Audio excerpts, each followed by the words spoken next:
Hi there, Deepti. Thanks for the little nudge. Sorry about that.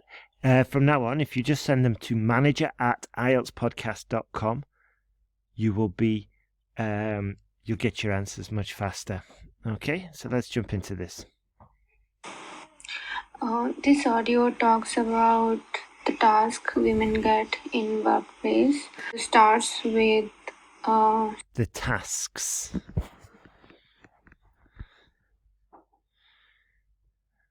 The tasks women get in the workplace. showing some examples how women get task of Get tasks. Now, here's a tip. You might be saying tasks, but it's the S isn't strong enough, so you really need to stress the S and say it longer. Tasks. Okay? Do this for the next recordings. You will find that you're getting, it might sound weird at first, but eventually it'll become second nature, and you'll find a balance between overemphasizing and losing it, which is what's happening at the moment. Which are in less importance, which are of less importance, as chairing a meeting or organizing a social event, and so on. Another side note, when you give a list of examples, they usually come in threes. Yeah? So, such as organizing a social event, a birthday, or even a team event, and so on. So this is generally seen in workplace that this is generally seen in workplaces. Women get tasks which women get tasks are non-promotional.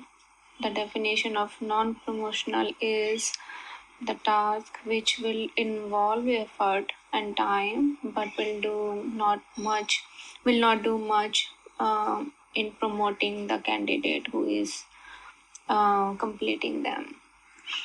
Fantastic. You can see a real upgrade in your vocabulary by doing this exercise. I think you've hopefully discovered and learnt some new topic-specific vocabulary, which hopefully you will start adopting and using, maybe in your writing or even in your speaking. So, a number of tasks such as organizing a party or taking notes, they are given to women in workplace. So a little bit of repetition there. We've kind of already covered that, and unfortunately, a repetition of the same errors as before. They have introduced a term glass ceiling, which is like an invisible barrier, which will stop Excellent vocabulary there. a person from promoting for growth, but it will not be visible to people. It will stop a person from being promoted or from growth. I think that is coined in the similar way that women are given tasks which are not tasks promotional, but they are so in tradition to be given to them that nobody's. But it's so traditional to give these tasks, or that it is the tradition to give these tasks. Sees them as a barrier to their career. So women will be giving those menial tasks in a way, but their effort and time will not contribute in anything which can promote them on higher position. Audio introduced one candidate who once worked as a trainee solicitor, and she shared her experience that in her job all she got was non-promotional tasks like organizing a party for the team. In my experience, because I am a very shy, unsocial, and um, not good in organizing. So I never got such tasks while working in IT companies. Such tasks. But I have faced similar issues where I was given tasks of less importance Where I was given the tasks of less importance. and someone else was given tasks of high importance, which will showcase their ability to many people. Whereas my work, which I will do, is in less importance and will not be visible on larger audience. Will not, I will not be visible for a larger audience. have faced many times this problem, and I have raised issue also that I've raised an issue, I've raised issues. on the one hand company says that gender equality and you promote women on workplace, but on the other hand you are not doing according to the company policy, so it's just on the paper. And then once you raise a complaint or Raise a complaint. you raise your voice that you won't do any such task, then they don't give, but again they will do the same thing. So I have faced these issues in my workplace, though I never got any task of organizing anything or social event, anything like that. I never got those kind of tasks, but I was given non-promotional tasks, and sometimes even my tasks were shown on other people names on meetings. So it is difficult to survive in that kind of environment, but I think it depends on your manager and the people you get to work around, because sometimes you get good people who appreciate your work and um, they give you good task. But I think it's, I mean, both, it's in your it's overall environment, which is by tradition here we have to face, and people around you. Sometimes you get very biased people. They have their own rules in their mind, and they will not um, they will only think along those lines. So yeah, that's my experience for gender equality in workplace. Okay, just a side note here, Deepti. Um, I mean, in part 3, if you get questions like, have you ever experienced this? Have you ever experienced, I don't know, inequality in the workplace? As a tip, I would just try and take it to the general. Yeah? Just say, I think, for example, I think gender inequality is quite popular in the, I don't know, Vietnamese Indian workplace, which I'm guessing it's India, but in the Indian workplace. For example, I heard a story about a friend, and try and sort of like depersonalize it a little bit, and try and make it a bit more general. For example, in your case, you could say, yes, gender inequality in the workplace is quite common in India. I have heard numerous reports about shy people generally not getting assigned tasks, but because they were females, they also got these non-promotional tasks. Whereas some of their colleagues would be getting tasks that help them excel in the workplace. So I'm basically just taking your example and depersonalizing it a little bit. The second question is part 2, tell me about an influencer from your country who you like. We discovered the person.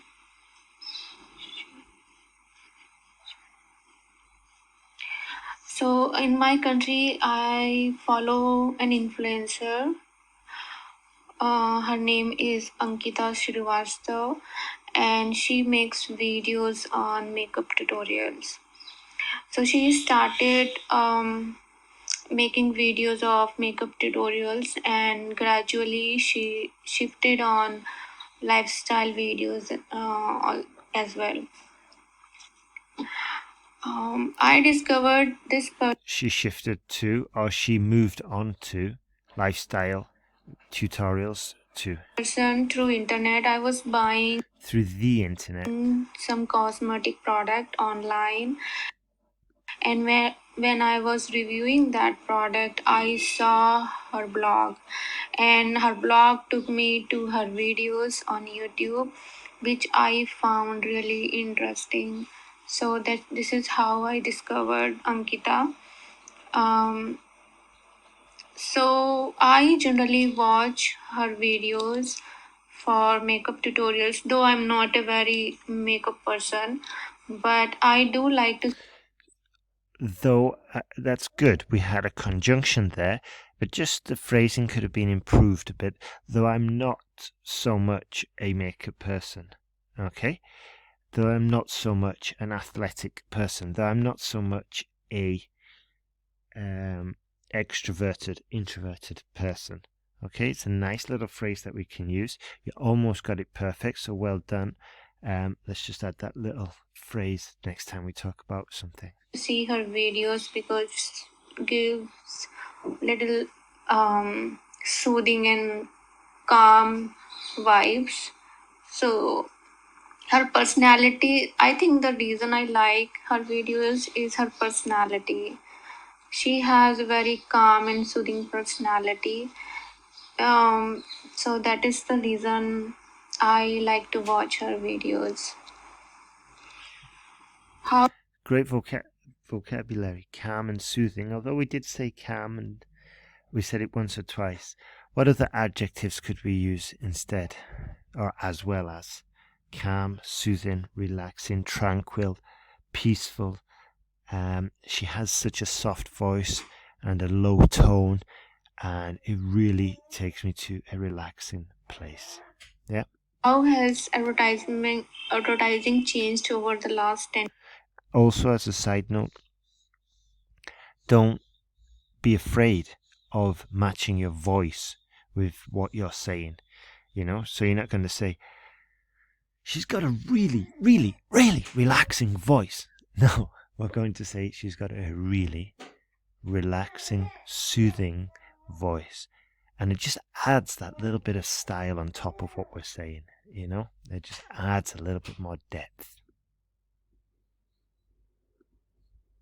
Years. Advertising has changed tremendously over the last 10 years because we see advertising everywhere on blogs, on YouTube, and any app which we listen to or we watch on phone.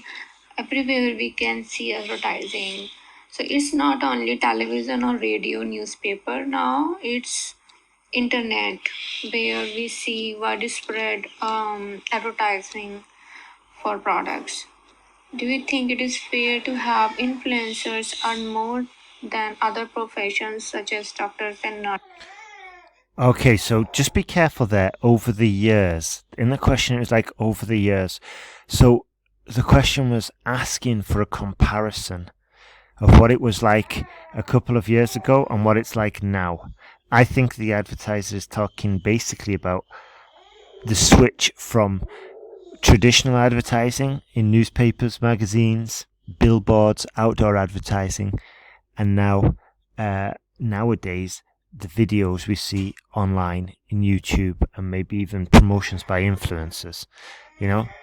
So when you hear a question which is asking you for a comparison, just make sure to make an emphasis of the comparison.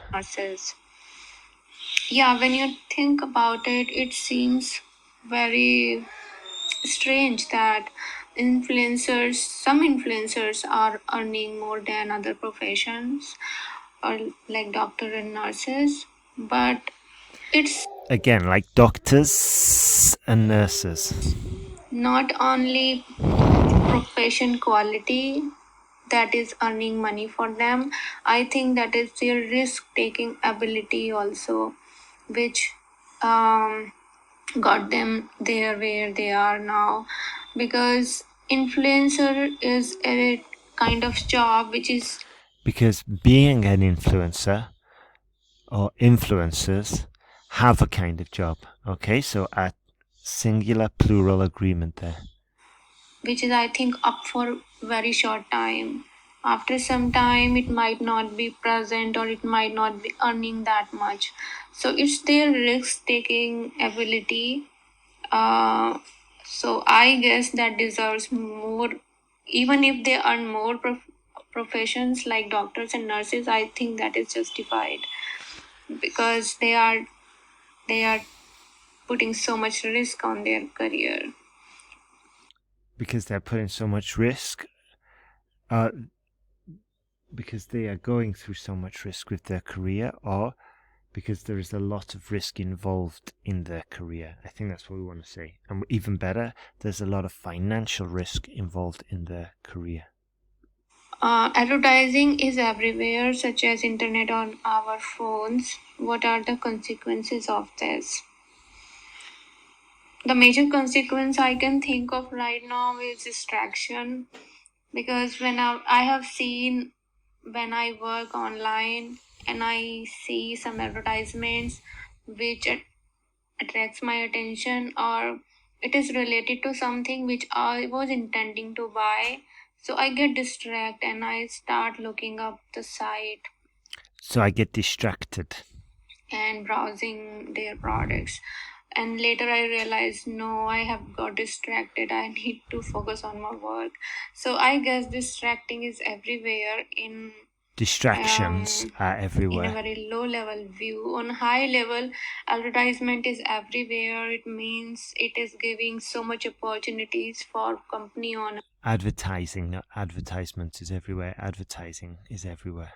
and businesses to make their visibility to their audience, and um, been it has become easy for them to reach out to their target audience, because internet keeps data related to The internet keeps data related to the their customers, and customer. Yeah. based on their personal preferences they can reach out to their customers. So it has become very easy for them to reach out to the right kind of people who might be interested in their products. Good. It makes it easy to reach out to the perfect target audience, I think would be the best phrase. Okay, then, Deepti, you're doing super. What I want you to do is make a list of all the errors that you heard me point out in this recording. Send me that list of errors. Send me, and then send me the error made, the corrected version written out from the audio, and then send me a new recording covering the same material, but with the list of errors and the corrections in front of you, so as to avoid making the same mistakes again. Okay, that's your next task. Keep moving forward. You're doing super.